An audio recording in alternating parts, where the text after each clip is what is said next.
ஸ்தோத்திரம் ஆண்டவரே. பிதாவே ஸ்தோத்திரம், இயேசுவே ஸ்தோத்திரம், இயேசு ராஜாவே ஸ்தோத்திரம், மகிமையுள்ள ராஜாவே ஸ்தோத்திரம், நல்லவரே வல்லவரே போதுமானவரே ஸ்தோத்திரிக்கிறோம் ஆண்டவரே. அப்பா நாங்கள் ஆண்டவரே குடும்பமாக கூடி இங்கு வந்திருக்கிறோம் ஆண்டவரே. அப்பா ஜபத்தை கொடுத்த கிருபைக்காக உங்களுக்கு ஸ்தோத்திரம் ஆண்டவரே. கொடானுக்கு ஒரு நன்றி செலுத்திக்கிறோம் சாமி. இந்த வேலையில் கூட ஆண்டவரே பாடல்கள் ஆசீர்வதிக்கிறா ஜெபிக்கிறோம் ஆண்டவரே. ஆண்டவரே வேதவசனத்தை ஆண்டவரே ஆசீர்வதிக்கிறா ஜெபிக்கிறோம் ஆண்டவரே. பேசுறது ஆசனை ஆண்டவரே. அப்பா நீங்கள் ஆண்டவரே ஆசீர்வாதமா ஆண்டவரே வெளிநாட்டு மொழியா ஜெபிக்கிறோம். அற்புதங்களை செய்யுங்க, அதிசயங்களை செய்யுங்க சாமி. உங்களுக்கு ஸ்தோத்திரம் ஆண்டவரே. வைரஸ் ஆண்டவரே நாம் நாள் ஆண்டவரே முறியடிக்க முடியாது ஜெபிக்கிறோம் ஆண்டவரே. திவ்ய தேசங்களும் கிருபை இருக்கட்டும் ஆண்டவரே. அப்பா மகாதான காரியங்கள் ஒன்றுமே ஆண்டவரே பரிசுத்த நாள் ஆட்கொண்டு வெளிநாட்டி பராமரிக்க முடியாது ஜெபிக்கிற சாமி. நாம் ஒன்றே மகிமைப்பட்டோம். ஆசீர்வாதி வெளிநாட்டி பராமரிக்க பாதுகாக்க முடியாது ஜெபிக்கிறோம். எல்லா துதி கனம் மகிமை உமாக்கு இருக்கிறோம். இயேசு கிறிஸ்து நாமத்திலே ஜெபிக்கிறேன் ஜீவன் உள்ள நல்ல பிதாவே ஆமென். என் ஜனமே மனதிருந்தது அந்த பாடலை உற்சாகமாய் பாடி ஆண்டவர் நாமத்தை மகிமைப்படுத்தலாம். என் ஜனமே மனதிரும்பு, இயேசுவிடம் ஓடி வா. என் ஜனமே மனதிரும்பு, இயேசுவிடம் ஓடி வா. இறுதி காலம் வந்தாச்சு, இன்னமும் தாமதமே. இறுதி காலம் வந்தாச்சு, இன்னமும் தாமதமே. உன்னை நினைத்து சிலுவையிலே தாகம் தாகமென்றார். உன்னை நினைத்து சிலுவையிலே தாகம் தாகமென்றார். உன்னை ரட்சிக்க பாவம் மன்னிக்க தன்னையே பலியாயினார். உன்னை ரட்சிக்க பாவம் மன்னிக்க தன்னையே பலியாயினார். என் ஜனமே மனதிரும்பு, இயேசுவிடம் ஓடி வா. துயரற்ற எனக்காக தீயாவும் வாழ்வு மாற. துயரற்ற உனக்காக தீயாவும் வாழ்வு மாற. காயங்கள் உனக்காக உன் நோயெல்லாம் தீரணும். காயங்கள் உனக்காக உன்னுள்ளம் தீரணுமே. என் ஜனமே மனதிரும்பு, இயேசுவிடம் ஓடி வா. என் ஜனமே மனதிரும்பு, இயேசுவிடம் ஓடி வா. இறுதி காலம் வந்தாச்சு, இன்னமும் தாமதமே. இறுதி காலம் வந்தாச்சு, இன்னமும் தாமதமே. ஹல்லேலூயா. ஓ மாணவா, நீ பாப்பம் மாணவா அந்த பாடலை உற்சாகமாய் பாடி ஆண்டவர் நாமத்தை மகிமைப்படுத்துவோம். ஓ மாணவா, நீ பாப்பம் మానవా యేసయ్య చెంత చేరి నీ బ్రతుకు మార్చవా ఓ మానవా నీ పాపం మానవా యేసయ్య చెంత చేరి నీ బ్రతుకు మార్చవా పాపములోనే బ్రతుకు చిన్నచో చెడును నీ దేహము పాపములోనే మరణించునచో తప్పదు నరకము పాపములోనే బ్రతుకు చిన్నచో చెడును నీ దేహము పాపములోనే మరణించునచో తప్పదు నరకము ఓ మానవా నీ పాపం మానవా యేసయ్య చెంత చేరి నీ బ్రతుకు మార్చవా ఎంతకాలము పాపములోనే బ్రతుకుచుండవు ఎంతకాలము శాపములోనే కొట్టబడదు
பரிசுத்த நாமத்துக்கு மகிழ்ந்ததாக இந்த நாளிலும் கூட ஆன்லைன் மூலமாக இந்த செய்தியை கேட்டுக்கொண்டிருக்கிற உங்கள் அனைவருக்கும் இயேசு கிறிஸ்துவின் நாமத்தினால சோத்திரத்தையும் வாழ்த்துதலையும் தெரிவித்துக் கொள்கிறேன்.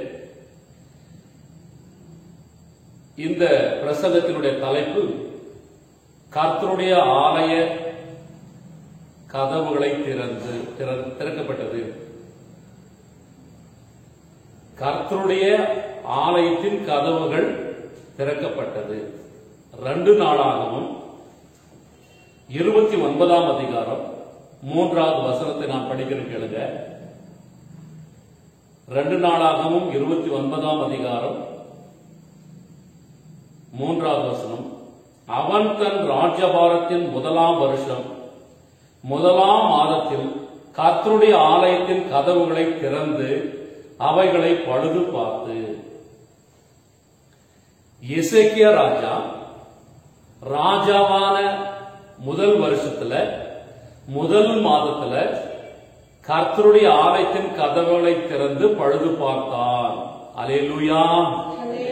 இதே அதிகாரத்துல 17வது வசனத்துல 1 மாதம் 1 தேதியிலே அவர்கள் பரிசுத்தம் பண்ண துவக்கி 8ஆம் தேதியிலே கர்த்தருடைய மண்டபத்திலே பிரவேசித்து கர்த்தருடைய ஆலயத்தை 8 நாளில் பரிசுத்தம் பண்ணி 1ஆம் மாதம் 11ஆம் தேதியில் அதை முடித்தார்கள்.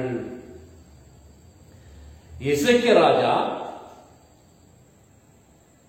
ராஜாவான முதல் வருஷத்துல 1 மாதத்துல 1ஆம் தேதியை கட்டளை கொடுத்து விட்டார். தேவாலயத்துடைய கதவுகளை திறக்க வேண்டும் என்று சொல்லி 8ஆம் தேதி கர்த்தருடைய ஆலயத்தின் மண்டபத்திற்குள்ளாக எல்லாரும் பிரவேசித்தார்கள். அல்லேலூயா. 11ஆம் தேதி ஆராதனுடைய ஒழுங்குகளை அவர்கள் திட்டம் பண்ணினார்கள் என்று சொல்லி நாம் இந்த நாளில் இந்த வசனத்தில் வாசித்தோம். உலகத்துல இந்த கொரோனா வைரஸ்னால பாதிக்கப்பட்டு தேவாலயங்கள் மூடப்பட்டது. இந்த மாதம் ஜூன் மாதம் 1ஆம் தேதி நமக்கு ஒரு கட்டளை பிறந்தது. 8ஆம் தேதியிலிருந்து வழிபாட்டு ஸ்தலங்கள் தேவாலயங்கள் திறக்கப்படும் என்று சொல்லி திறந்து கொள்ளலாம் என்று சொல்லி அதனால 8ஆம் தேதி தேவாலயங்கள் திறக்கப்பட்டு ஆராதனைகள் நடக்க இருக்கிறது. அல்லேலூயா. சரி, இந்த வேத வசனத்தின்படி பார்த்தோம் என்று சொன்னால் 8ஆம் தேதி தேவாலயத்தின் கதவுகள் திறக்கப்பட்டு பழுது பார்த்தார்கள் என்று சொன்னால் அதற்கு முன்னாடி என்ன நடந்தது? தேவாலயம் எப்படி இருந்தது? யார் என்ன செய்தார்கள் என்று சொல்லி நான் உங்களுக்கு சொல்ல ஆசைப்படுகிறேன். 2 நாளாகவும் 26ஆம் அதிகாரம் 27ஆம் அதிகாரம் 28ஆம் அதிகாரம் 29ஆம் அதிகாரம் 30வது அதிகாரம் 5 அதிகாரங்களில் உள்ள 4 ராஜாக்களை குறித்து, அதாவது 4 தலைமுறைகளை குறித்து நான் உங்களுக்கு சுருக்கமாக ஒரு 20 நிமிஷத்தில் சொல்லி முடிக்கிறேன். அப்பொழுதுதான் உங்களுக்கு கர்த்தருடைய ஆலயத்தின் கதவுகளை ஏன் திறந்தார்கள் என்று சொல்லி உங்களுக்கு புரியும். நீங்க 2 நாளாகவும் 26ஆம் அதிகாரத்தை எடுத்து வைத்துக் கொள்ளுங்கள். இந்த 26ஆம் அதிகாரத்தில் உசியா என்ற ஒரு ராஜா, அவனை இஸ்ரவேல் ஜனங்கள் 16 வயதிலே ராஜாவாக்கினார்கள். காரணம் என்னவென்று சொன்னால் அவருடைய தகப்பன் மரித்து போனதுனால மகனாகிய உசியாவை 16 வயதிலே ராஜாவாக்கினார்கள். அவன் கர்த்தருடைய பார்வைக்கு செம்மையான காரியங்களை செய்து வந்தான். தேவ தரிசனங்களில் புத்திமானாயிருந்த சகரியாவுடைய நாட்களில் இந்த உசியா கர்த்தரை தேடினான். அவன் கர்த்தரை தேடினபடினால கர்த்தர் அவனை ஆசீர்வதித்தார். அவன் பட்டணங்களை கட்டினான், கோபுரங்களை கட்டினான். அவனுக்கு அநேக திரளான ஆடு மாடுகள் இருந்தது. ஆகினால அவைகளுக்காக துறவுகளை வெட்டி கட்டினான். அவன் வெள்ளாண்மை பிரியனாயிருந்தான். ஆகினால விவசாயிகளுக்கெல்லாம் நல்ல உதவிகளை செய்தான். அவனிடத்துல யுத்த வீரர்கள் 3,07,500 பேர் யுத்த வீரர்கள் இருந்தார்கள். அவர்கள் எல்லாருக்கும் ஆயுதங்களை கொடுத்திருந்தான். ஆகினால அவன் செய்த காரியங்களெல்லாம் கர்த்தர் அனுகூலமாய் மாற்றினார், ஆசீர்வதித்தார். கர்த்தர் அவனுக்கு துணையாய் இருந்தார். அல்லேலூயா, அல்லேலூயா.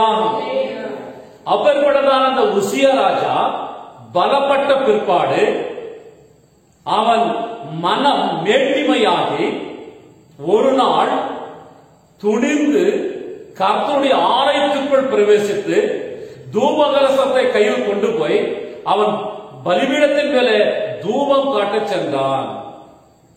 அப்போது ஆசாரியனாகிய அசரியாவும் 80 ஆசாரியர்களும் பின்னாலே சென்று, ராஜாவே, இது நீங்க செய்கிற காரியம் இல்லை, ஆசாரியர்களாக நாங்கள் தூபம் காட்ட வேண்டும், நீங்கள் இதை செய்யக்கூடாது, இது கர்த்தருக்கு முன்பாக இது உமக்கு மேன்மையாக லபியாது என்று சொல்லி சொன்னார்கள்.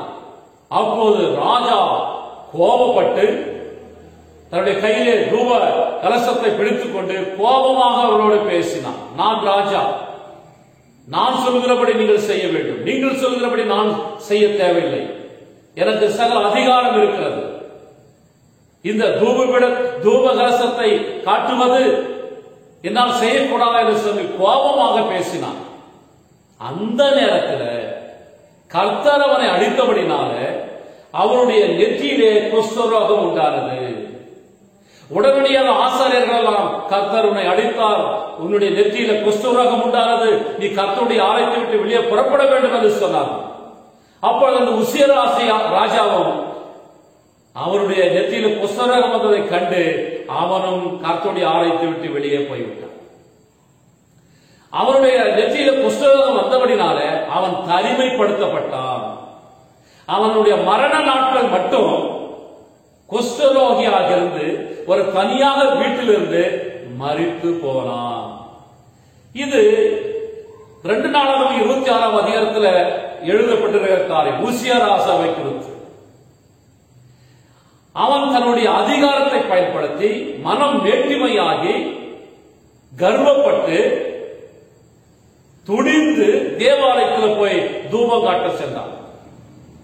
இன்றைக்கு கூட அநேகர், எனக்கு பாட்டு பாட தெரியாதா, எனக்கு வேதம் வாசிக்க தெரியாதா, எனக்கு ஜெபிக்க தெரியாதா, எனக்கு பிரசங்கம் பண்ண தெரியாதா, இந்த பலிபீடத்தில் நான் ஏறக்கூடாதா,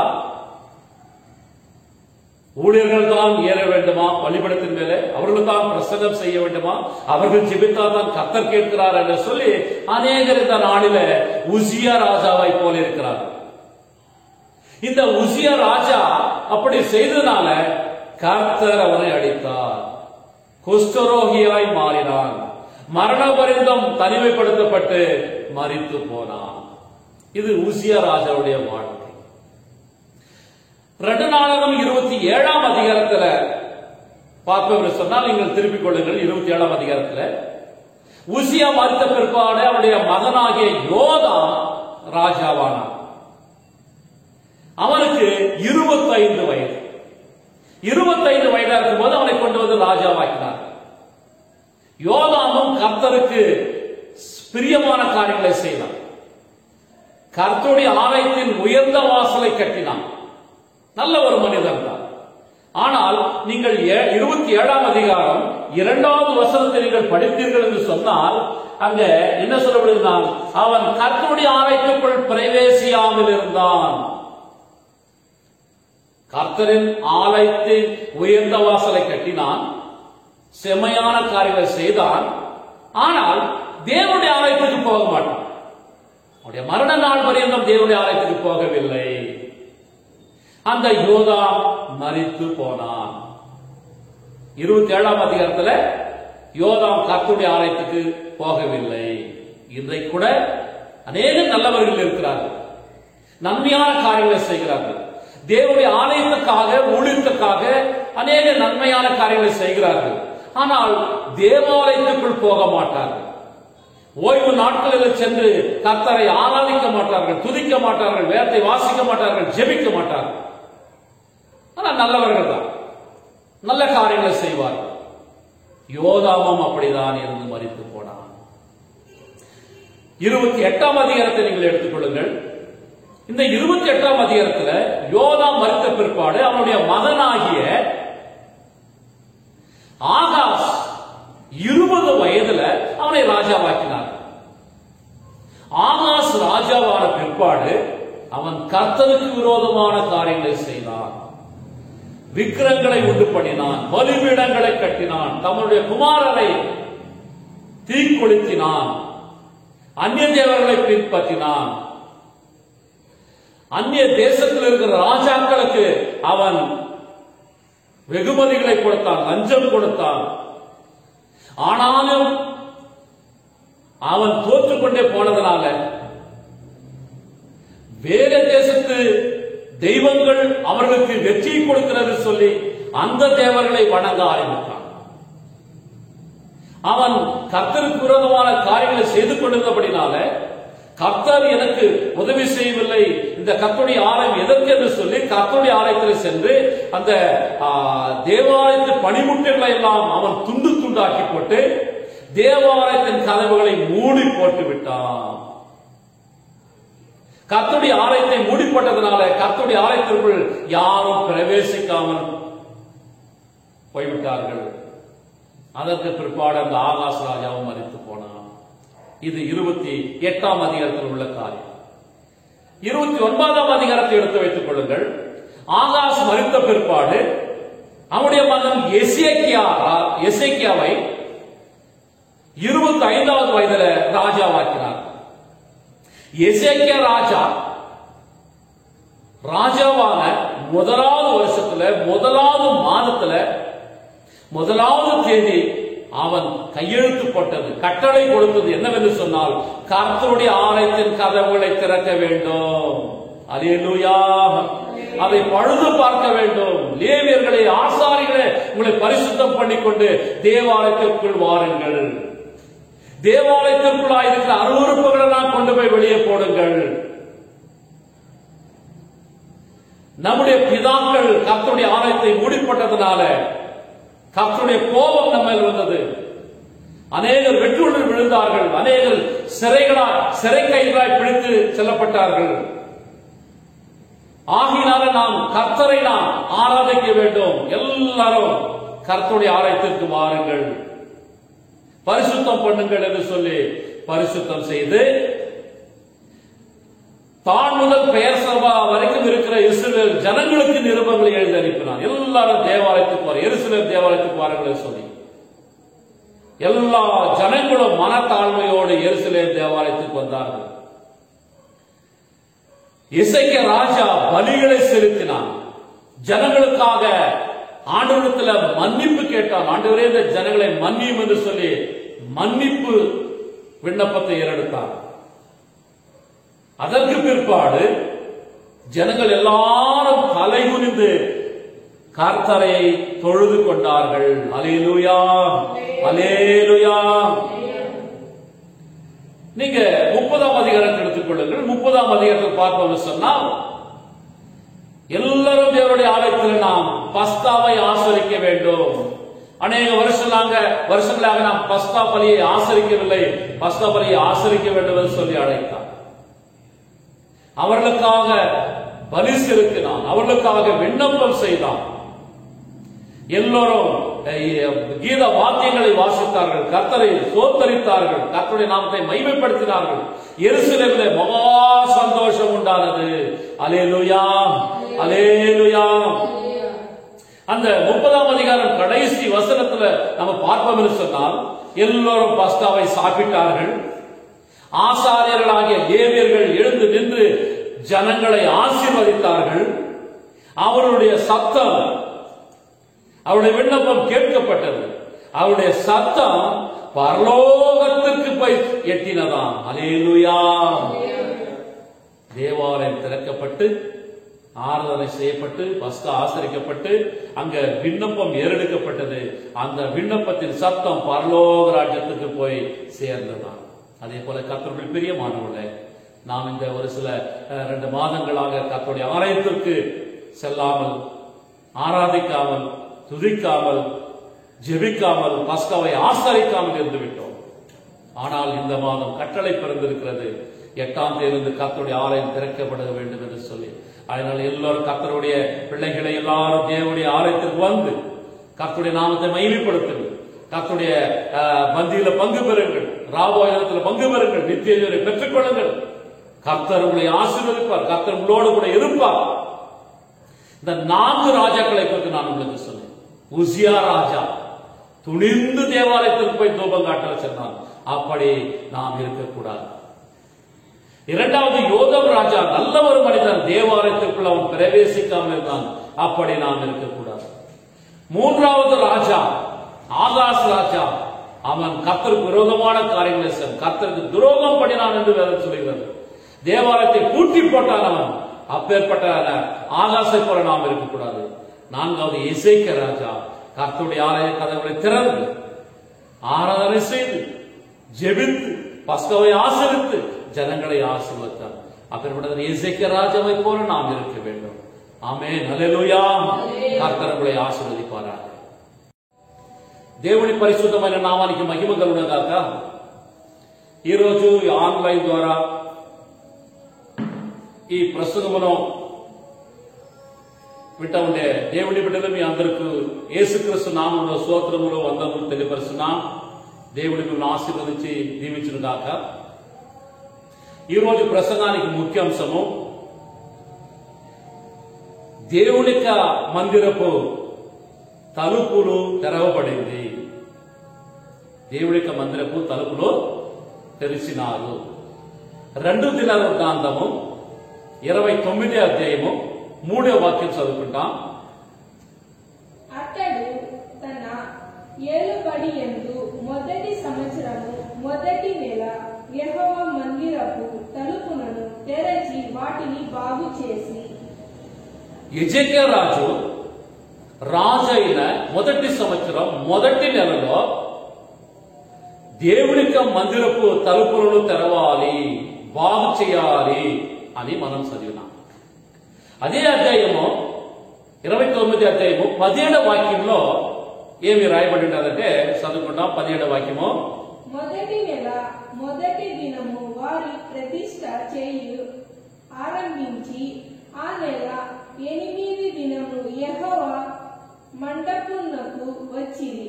ఈ ప్రకారము వారు 8 దినములు యెహోవా మందిరపు ప్రతిష్ఠ చూచు మొదటి నెల 16వ దినమును సమీపించి చేసిరి.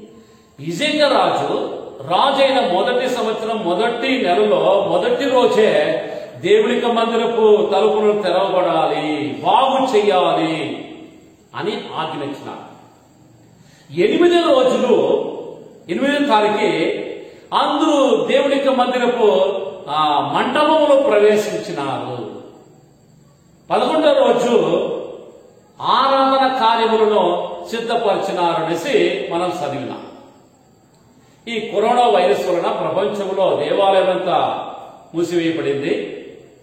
ఈ నెల జూన్ నెల 1వ తారీఖు మనకు ఒక ఆజ్ఞ వచ్చింది.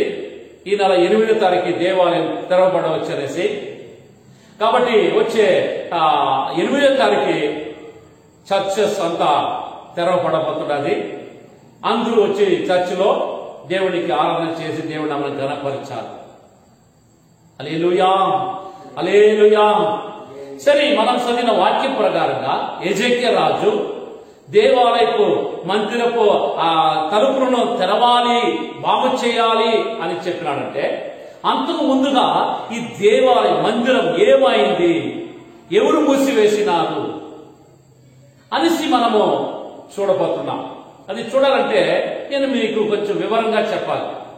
అంటే 2 దినవృత్తాంతం 26వ అధ్యాయం, 27వ అధ్యాయం, 28వ అధ్యాయం, 29వ అధ్యాయం, 30వ అధ్యాయం, 5 అధ్యాయములో 4 రాజుల గురించి, అంటే 4 తరాలు గురించి నేను ఒక 20 నిమిషంలో మీకు కొత్తగా నేను చెప్తాను, సమయం లేదు కాబట్టి.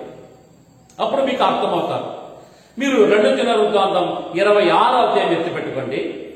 ఈ 26వ అధ్యాయంలో ఉజియా అనేసి ఒక రాజు ఉన్నాడు. ఆయన 16 వయసులో రాజుగా చేసినారు. ఎందుకు 16 వయసులో రాజుగా చేసినారంటే ఆయన తండ్రి చనిపోయినాడు కాబట్టి కుమారుడైన ఉజియాను రాజుగా చేసినారు. ఆయన దేవుని దృష్టికి మంచి కార్యం చేస్తా వచ్చినాడు. దేవుడి యొక్క దర్శనములో బుద్ధిమంతుడుగా ఉండిన జకర్యా దినములలో ఆయన బుద్ధి మాటలు చెప్పినాడు కాబట్టి ఆ దినములలో ఉజియా దేవుణ్ణి వెతికినాడు. కాబట్టి దేవుడు ఆయనకు తోడుగా ఉండి ఆశీర్వదించినాడు. కాబట్టి ఉజియా పట్టణములు కట్టినాడు, గోపురములు కట్టినాడు. ఆయనకు విస్తారమైన ఆవులు, గొర్రెలు ఉండింది కాబట్టి అరణ్యములు కూడా గోపురములు కట్టినాడు.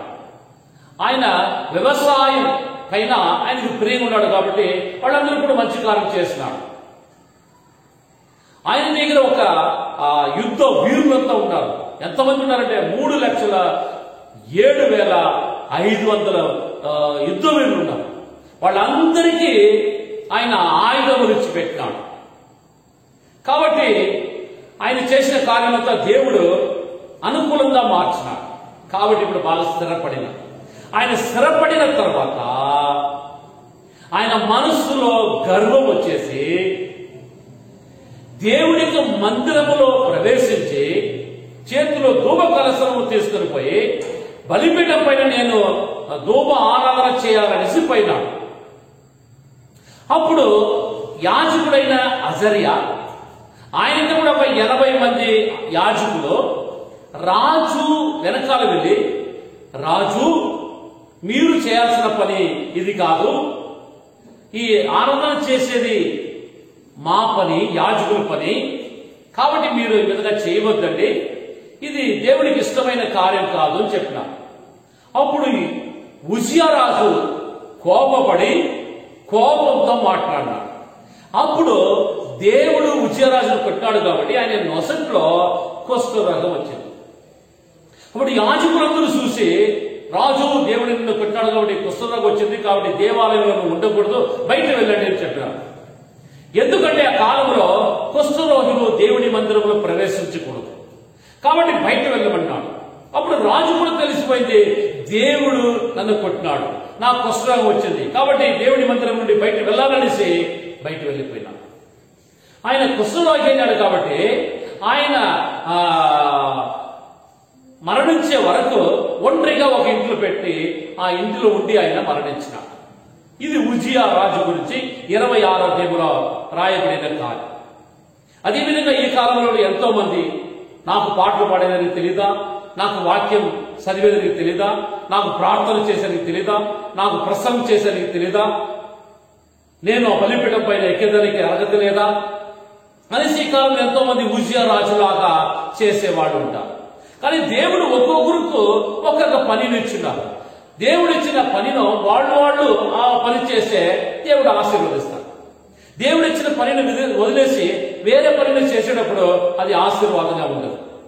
కాబట్టి ఉజియా రాజు యాజకులు చేయాల్సిన పనిని ఆయనపై చేసినాడు కాబట్టి ఆయన వ్యాధిస్తుగా మారిపోయినాడు. జీవితకాలం అంతా ఒక ఇంటిలో ఒంటరిగా ఉండి మరణించినాడు. ఇది 26వ అధ్యాయం ఉండేది. 27వ అధ్యాయం ఎత్తి పెట్టుకోండి. ఉజియా రాజు మరణించిన తర్వాత ఆయన కుమారుడు యోధాము రాజు అయినాడు. ఆయన 25 వయసు ఉండేటప్పుడు ఆయన రాజుగా చేసినాడు. ఆయన దేవుడి దృష్టికి మంచి కార్యం చేసుకుని వచ్చినాడు. మంచివాడు. దేవుడికి మందిరపు వాక్యం కూడా ఎత్తైన వాక్యం కూడా కట్టినాడు. కానీ 27వ అధ్యాయం 2వ వాక్యం మీరు చదివితే దాంట్లో ఆయన దేవుడి మందిరంలో ప్రవేశించలేదు.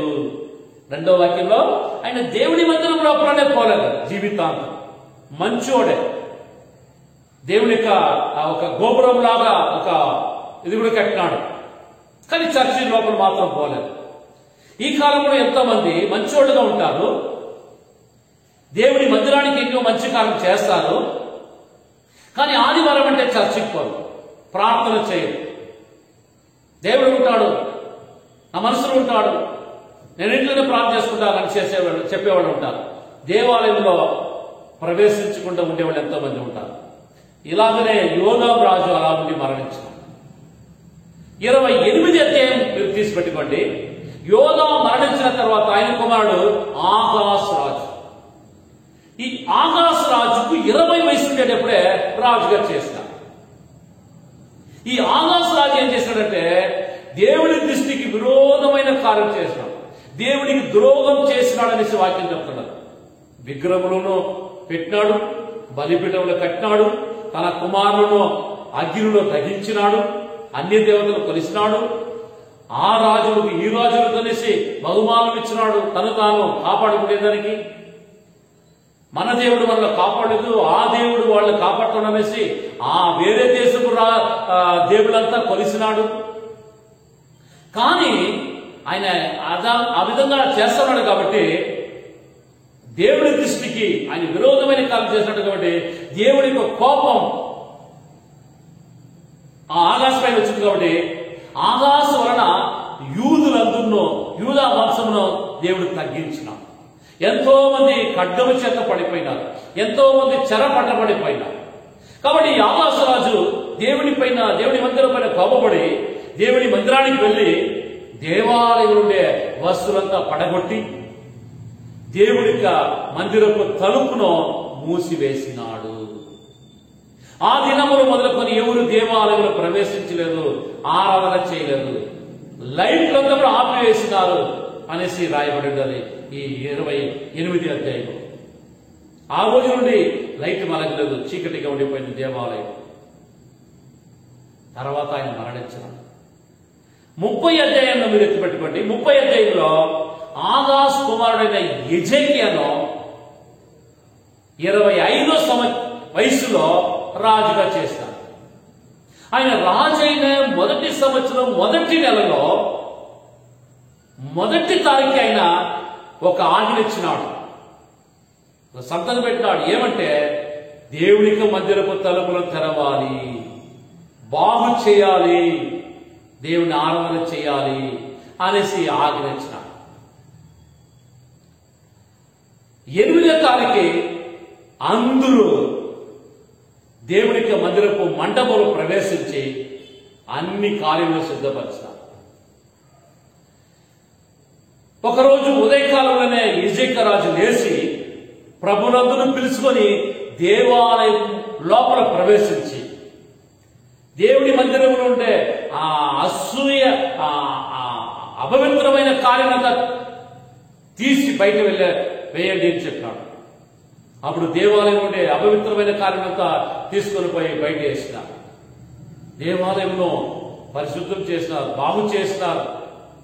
అప్పుడు యెజెకియా రాజు లేవీయులను చూసి యాజకులు చెప్తున్నారు, మీరందరూ పరిశుద్ధం చేసుకోండి, దేవాలయంలో బాగు చేయండి, అందరూ దేవాలయానికి రండి.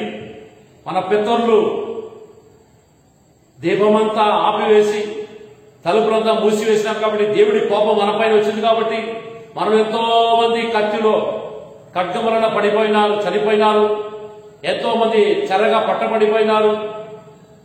కాబట్టి మనము దేవాలయంలో దేవుని ఆరాధించాలి, అందరూ దేవాలయం రండి పిలిచినాడు. తాను మొదలుకొని పేరు సభ వరకు ఉండే వాళ్ళందరికీ ఒక నిరుపం పత్రిక రాసి పంపించినాడు, అందరూ రండి రండి అనేసి. అందరూ దేవాలయానికి వచ్చిన యెరూషలేము పట్టణానికి వచ్చినారు.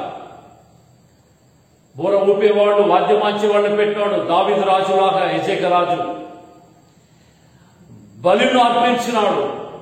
ప్రజల కొరకు పాపక్షమాపణ అడిగినాడు దేవుడి దగ్గర. ప్రభువా, నేను మా పితరులు మా ప్రజలు చేసిన పాపం క్షమించండి అనేసి ప్రార్థన చేసినాడు. ఆ విధంగా యెజెకియా రాజు ప్రార్థన చేసినాడు.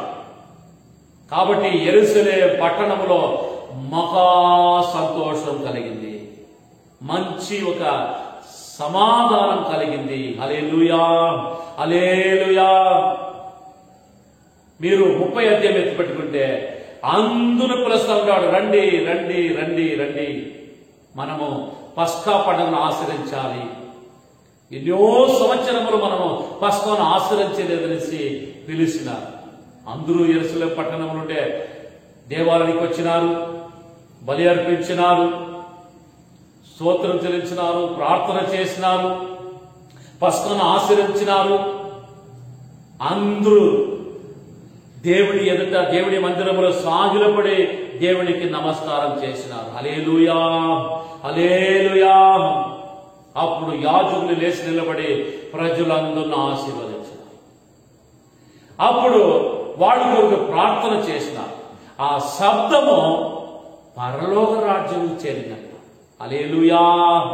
అక్కడ యాజకులు ఆశీర్వదించింది, ఆ ప్రజలు చేసిన ప్రార్థన, ఎజేకియా రాజు చేసిన ప్రార్థన, ఆ స్తుతి స్తోత్రములు శబ్దము పరలోక రాజ్యానికి చేరిందంట. ఆ విధంగా దేవుడి నామాన్ని మహిమపరచాలి. అదేవిధంగా దేవుడి ప్రేమ ఉన్నారా? ఈ నెలలో 8వ తారీఖు చర్చలంతా తెరవబడబోతున్నారు. తెరవాలని చెప్పినారు. చర్చి తెరిచిన తర్వాత దేవుడి బిడ్డలైన మీరందరూ మీ చర్చికి వెళ్ళి దేవుడి నామాన్ని మహిమపరచండి, దేవుడికి ఆరాధన చేయండి, దేవుడికి ఆ మహిమ చెల్లించండి.